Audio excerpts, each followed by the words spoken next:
फैबाय थानाय लक्ष्मी फुजानि आङो साफ्रोमनोबो गाहाम हामलायनाय जासिग्रोबाय।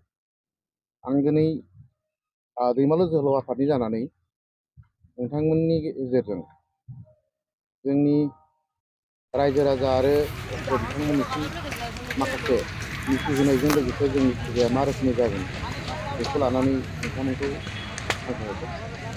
दा जोंनि देग्लायनि फुजाया जोहोलाव दैमालु गेलेग्रा फोथाराव सानबानि हाबाफारि लानानै जादों।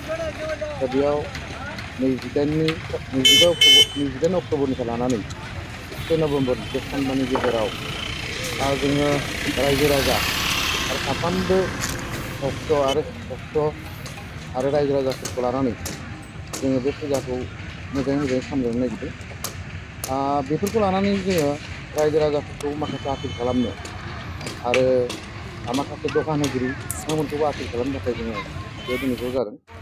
दा गिबि जोङो बोसोरफ्रामबो खुंनाय बायदि देग्लायबो सानबानि हाबाफारि जों लादों। दा बे सानबानि हाबाफारियाव जों माखासे आयदाफोरखौ चेन्ज खालामनाय जादों, सोलाय सोल' खालामनाय जादों।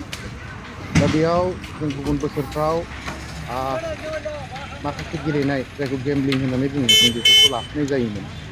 आरो गेमलिंबाबो जाय दाइस बेखौ थोंजोङै लायाखैमोन। दा जोङो देग्लाय माखासे प्रसासन आरो माखासे आफादफोरनि खावलायनायजों एबा एसअपिजों जोङो देग्लायनि बे फुजायाव टटेलि जोङो बे गेमनि आयदाखौ बोखारना होनाय जादों। जों एबार लायाखै।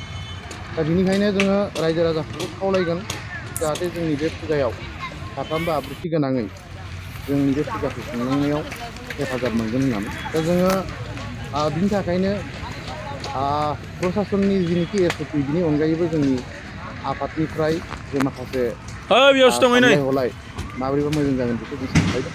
दा बेयाव जोङो साफ्रोमबो फुजा सिबियारि आरो नायफैगिरि बिथांमोनखौ जों खावलायगोन बे सानबानि हाबाफारियाव आब्रुथि गोनाङै खुंनो थाखाय हेफाजाबजों लोगोसे मोनफ्रोमबो आयदायाव फालिलांगोन होननानै आङो मिजिंथिदों। दा बेयाव जों जुदि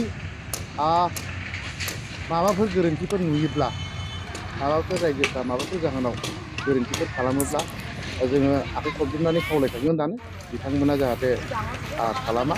आरो जुदि खालामथारोब्ला बिथांमोनखौ जोंनि आफादनि जेनोखि नेमजों बिथांमोनखौ गोख्रोङै एक्सन लानाय जागोन। लोगोसे जोंनि बे फुजाया फुजाथिलियाव एबा जोंनि फुजानि सोरगिदिं माखासे गाज्रि मुवा, फेग्रा मुवाफोरखौ जोङो जोंनि आफादनिफ्राय बादा होनाय जादों। आरो जोंनि फुजाखौ जोङो माखासे सोरबिथिंखौ नायनानै मोनानि हरनि 10:30 रिंगायावनो फोजोबनायनि जोङो हाबाफारिखौ सानदों। जेसे हायो जोङो 11:30 रिंगानि गेजेरावनो फोजोबनो सानदों। आरो लोगोसे फुजासालिनि सिङाव गारि मथरखौ सोनो मोननाय नङा, बे जोंनि लानाय मोनसे थांखि। आरो जाय बिथांमोना गारि लानानै फैगोन बा साइकेल लानानै फैगोन, मटर साइकेल लानानै फैगोन, बिथांमोना गावबा गाव गारिखौ गावबा गावनि रिक्सायाव लानांगोन, दोननांगोन। आरो माबाफोर गोमायोब्ला बा खहा जायोब्ला बेयाव फुजा सामलाय आफादा खुनु दायनिगिरि जानाय नङा, बेखौबो जोङो बुंखानाय थाबाय। आरो लोगोसे जोङो गुबुन बोसोराव जों 12 बाजिसिम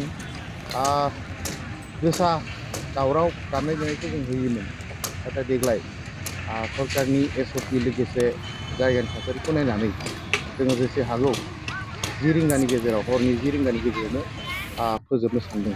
दा जोंनि जिनिखि जों आपिल खालामदों रायजो राजाखौ आङो हेफाजाब होगोन, गनायना लागोन, बेखौ आं मिजिंथिदों जोंनि आफादनिफ्राय। बेनो।